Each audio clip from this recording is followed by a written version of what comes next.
কান লাগাইলাম গাছের সাথে, দ্বিতীয়বার মনে করেন চিৎকারের আওয়াজ পাওয়া যায়, মহিলা কণ্ঠ। নাটক সিনেমা নয়, এটি বাস্তব। গাছ নাকি কথা বলছে, সেই সাথে দিচ্ছে নানান সমস্যার সমাধান। গাছের শুনলাম যে কথা বলে, এবারে গাছে জিজ্ঞেস করলাম যে ভাইয়ের বিয়ে হবে কিনা, বলছে বলছে, আর দুইবার বলছে। তাই যখন আবারও প্রতিবার আবার বললাম, তখন বললো জোরে এরকম করে ওরে।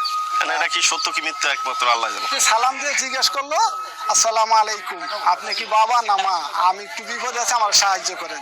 তো এইখান থেকে একটা কণ্ঠ দিল 12-13 বছরের মেয়ের মতন, যে আমি অনেক বিপদে আছি, আমি এত।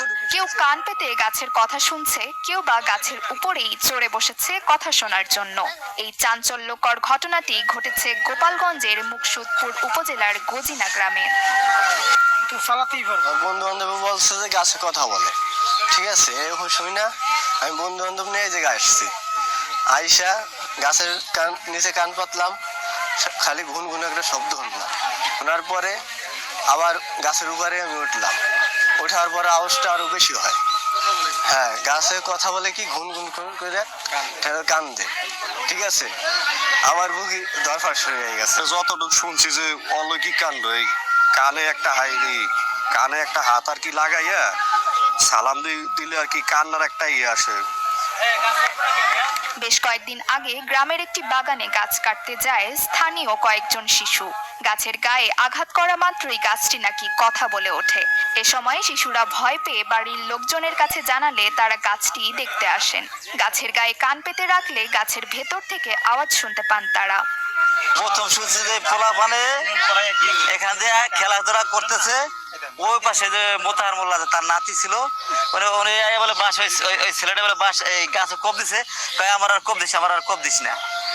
তখন সবাই পোলা পানরা বলতেছে, আরো মানুষের বলতেছে গাছে কথা বলে, গাছে কথা বলে। তখন আর কি বলছে গাছে কথা বলে, কেউ আসে কেউ আসে না।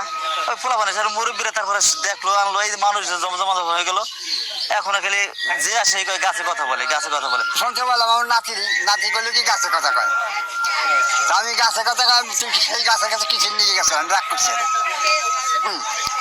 রাগ করিয়া তারপর আমি আইসি গাছের কাছে।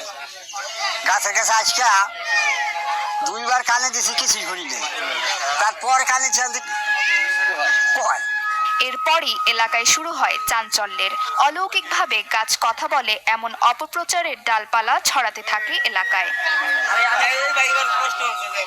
সংবাদটিকে সত্য ভেবে গাছটি নিজ চোখে দেখতে দূর দূরান্ত থেকে ছুটে আসছেন অনেকে, কেউ কেউ আবার মানতও করছেন।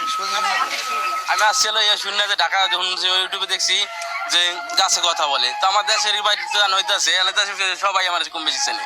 আর আমার এলাকার ভিতরেই এক নাম হিসেবে গজনা, আমার 3টা এলাকায় এক নাম হিসেবে ভাই গজনা এসে পাইছি যে আসলে কথা বলে। শুনছি যে গাছে কথা বলে, কিন্তু আইসা দেখে এটা বাস্তব, কিন্তু প্রথমে বিশ্বাস করি নাই, কিন্তু নিজের চোখে এখন আইসা তো দেখলাম, কিন্তু গাছের সাথে কানি করছি, কিন্তু এটা বাস্তবই শুনতে পারছি। এখানে এসে মানুষের কথা আমি বিশ্বাস করি, নিজে এসে দেখি না শিওর।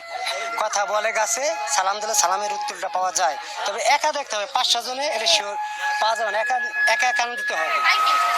ইসলামের দৃষ্টিতে এটি ঠিক না বলে মন্তব্য স্থানীয় মসজিদের ইমামের। যে ঘটনা করছে এটা হলো জিন আটকে রাখছে গাছের মধ্যে, ওই জিনটা বিপদে পড়ে কান্নাকাটি করে, এটাই, এছাড়া অন্য কিছু না। ইসলামের শেষে এটা ভালো কাজ না, মানে ভালো মানা যাবে না, ঠিক আছে। গাছটি দেখতে প্রতিদিন শত শত মানুষ ছুটে আসছে। এতে কেউ যাতে প্রতারণার শিকার না হয় সে বিষয়ে প্রশাসন উপযুক্ত ব্যবস্থা নিবে বলে আশা স্থানীয় অভিজ্ঞ মহলের।